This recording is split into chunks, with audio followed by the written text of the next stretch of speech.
Republicans closed ranks today behind the winner of Tuesday's primary election for governor. Hennepin County Commissioner Jeff Johnson won a decisive primary victory over 3 opponents. He will now face incumbent Democratic Governor Mark Dayton. Pat Kessler's at the Capitol tonight. So, Pat, they didn't waste any time. They had a unity press conference this morning. Yeah, that's exactly what happened, Frank. It's a signal that Republicans may be serious about making a credible run for the top offices in the state, offices they have not won statewide since 2006.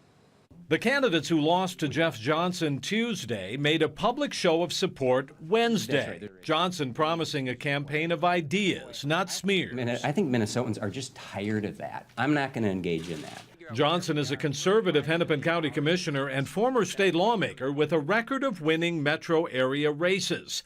He's widely considered a nice guy, but he expects Democrats to portray him as something else. They're going to hammer me on everything under the sun. They're going to turn me into the guy who, wants to drown kittens in the river for fun.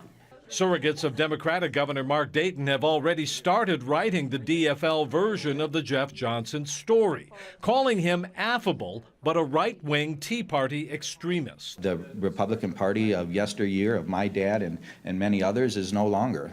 This is a very extreme right-wing Tea Party party that doesn't represent the mainstream of Minnesota voters. Johnson's victory is also a victory for the Republican Party endorsement. He and U.S. Senate candidate Mike McFadden both got GOP blessing and both won.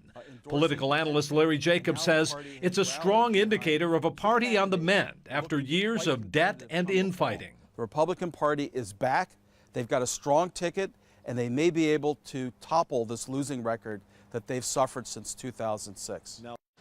Well, party unity for Republicans is also important for another reason. If the top of the ticket is strong, the down ballot races will also be strong. They'll get more voters, and that will help races like the Minnesota House. There is a fierce contest, Frank, to take over the Minnesota House. That is where a lot of this contest will look in November. Interesting.